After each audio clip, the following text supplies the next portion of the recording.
Assalamualaikum warahmatullahi wabarakatuh. Selamat pagi, siang, atau sore, teman-teman dan Bapak atau Ibu dosen yang saya hormati. Perkenalkan, nama saya Dani Arifin Taufikur Rahman dengan NIM 24106060026.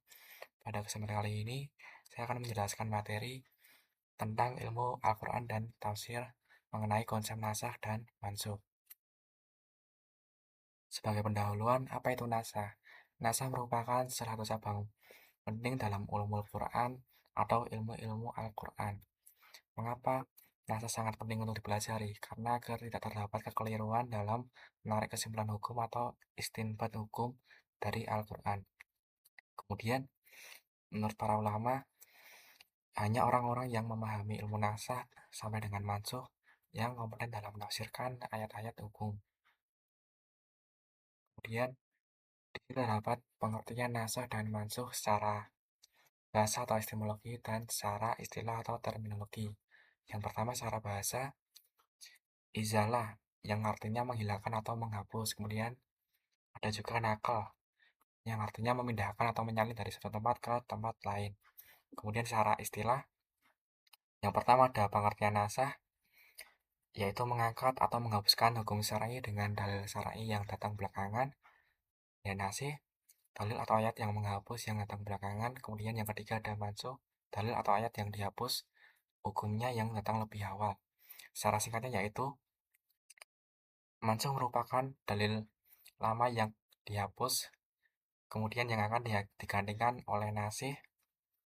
Kemudian untuk nasakh sendiri ini merupakan proses penghapusan dari mansukh ke nasih atau ke dalil yang baru. Kemudian terdapat juga 4 syarat nasakh. Yang pertama, hukum yang dinasakh atau dihapus adalah hukum syar'i, bukan akidah atau kisah sejarah. Kemudian yang kedua ada dalil syar'i yang baru yang datang belakangan atau nasih yang menghapus hukum sebelumnya. Kemudian yang ketiga, dalil yang datang belakangan atau nasih tidak mungkin dikompromikan atau al-jam'u dengan dalil awal. Kemudian yang terakhir, harus diketahui secara pasti urutan turunnya mana yang lebih dulu turun, mana yang belakangan. Kemudian terdapat macam-macam nasakh menurut para ulama, yaitu terdapat 3 nasakh. Yang pertama nasakh tilawah dan hukumnya. Artinya ayatnya dihapus dari mushaf dan hukumnya juga tidak berlaku lagi. Jadi pada nasakh tilawah ini ayatnya sudah dihapus dan hukumnya juga tidak berlaku lagi. Kemudian nasakh hukum ayatnya masih ada dan dibaca dalam Al-Quran, tetapi hukumnya sudah diganti. Ini yang paling banyak terjadi. Kemudian yang terakhir atau yang ketiga, nasakh tilawah. Ayatnya sudah tidak ada di dalam mushaf, tetapi hukumnya tetap diamalkan, seperti hukum rajam bagi penzina muhsan. Kemudian terdapat contoh atau implementasi dari mushaf. Yang pertama yaitu pergantian arah kiblat pada mansukh atau hukum awalnya. Umat Islam sholat pada dahulunya itu menghadap Baitul Maqdis atau Palestina, kemudian diganti menjadi nasih atau hukum baru dengan perintah menghadap Ka'bah atau Masjidil Haram. Untuk dalil nasihnya ada Quran surah Al-Baqarah ayat 144 yang berbunyi Faqalla wajhaka syata'ral Masjidil Harami wa haitsuma kuntum fawallu wujuhakum syata'ra, yang artinya palingkanlah mukamu ke arah Masjidil Haram.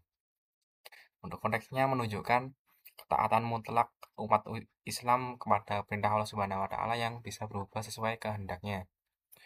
Kemudian untuk contoh yang kedua yaitu pada masa iddah istri yang ditinggal mati.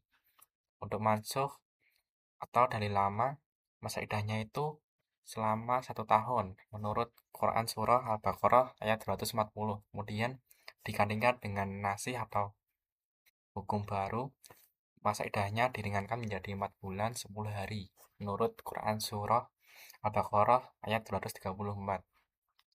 Pada ayat 240 Quran surat Al-Baqarah letaknya di dalam mushaf berada setelah ayat 234 yang ayat yang menghapus. Ini bukti bahwa urutan turunnya ayat atau asbabun nuzul sangat penting, bukan hanya urutan letak di mushaf. Kemudian, selain ada nasakh, di sini juga terdapat taksis. Berikut merupakan perbedaan antara nasakh dan taksis. Pada nasakh merupakan menghapus hukum secara total untuk semua mukallaf di masa depan. Hukum A diganti hukum B sepenuhnya ya. Jadi hukum A sudah tidak berlaku lagi atau dengan kata lain hukum A dihapus dan digantikan oleh hukum B secara menyeluruh. Kemudian untuk taksis itu mengkhususkan hukum umum untuk kondisi atau orang tertentu saja. Hukum awal tetap berlaku untuk mayoritas kecuali bagi yang dikecualikan. Kemudian terdapat juga hikmah adanya nansakh dan mansukh.